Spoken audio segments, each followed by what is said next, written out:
Hello everyone, and welcome back to Gran Turismo 7 Custom Project Set 3, with the second build of the series, the McLaren Solus GT. This car is very fascinating to me because it essentially is the McLaren VGT, but built in real life. I am a big fan of the VGT program, as I love all concept cars, be them subtle or absurd, but I especially like it when they are actually built, like this one was. Since I enjoy the VGT concept a lot, I wanted to use one of them in a build for this series, but of course, with these being concept cars designed purely for a video game, that can be rather difficult as there isn't always something to base a build off of, but that's where the Solus comes in today. McLaren have actually made this car in real life, with a few changes from the VGT concept, but it is largely the same. I know a large portion of the community aren't as big on VGTs as I am, but I think this build will appeal to everyone since it is actually based on a real car. The livery you're seeing on this car was made by another player in the community, and I've left a link to it in the description for you to check out. So, let's move to the tuning shop and we can fit our custom parts. Now, like the VGT, the Solus is an absurd race car. So a lot of what we need is already fitted, and with it being a VGT as its base car, there isn't much we can actually do to it anyway. But since McLaren have made the Solus so insane and so close to the original VGT concept, we don't actually need to change much from that absurd car. So, in the sports section, you will need nothing. In the club sports section, you will want the power restrictor and the ballast. In the semi-racing section, you'll want the fully customizable computer and the fully customizable LSD. I believe both of those are fitted to the car by default, but if they're not, you'll need to purchase them. In the racing section, you want the racing silencer, the racing brake kit, the brake balance controller, and the fully customizable suspension. All of those are fitted by default on the car. You'll also want racing hard tires.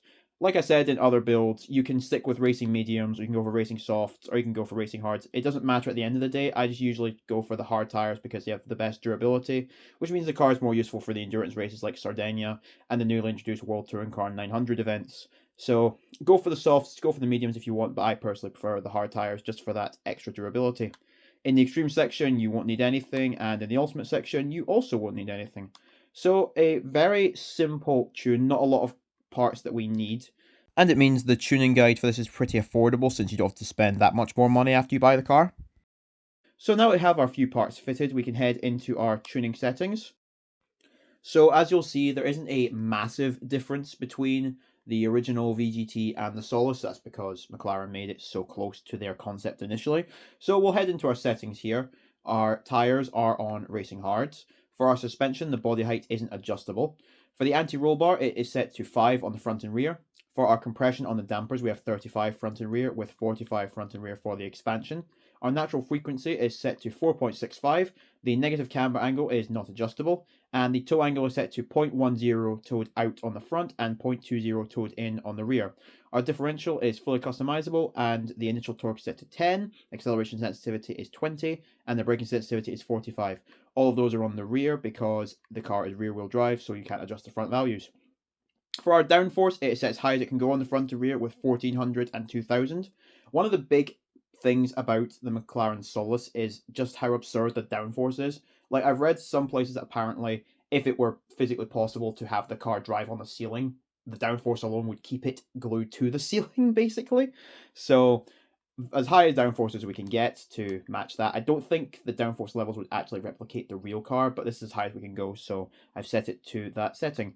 For the ECU, it is set to 70, as low as it can go. For our ballast, we have 100 kilos, and I've put that all the way to the front to get us closer to the 50-50 weight distribution, which makes the car feel a lot more balanced. For our power restrictor, that is also set to 96, which brings us to 832 horsepower. Technically, the real car has 829 horsepower, but I decided to let it have a little bit more horsepower than being 5 off, as you can see here. So I think the few extra horses don't make that much of a difference, but better to have it a bit more powerful, I think. Then our transmission is still set to the standard because we cannot tune it in a VGT. And everything else here is unadjusted. It is exactly how it would be because we can't change it on a VGT car. So as you can see, not a massive change, but the changes here that have been made I think are really good. I think this car is very fun, but I will show you how it handles on the track now and you can see for yourselves.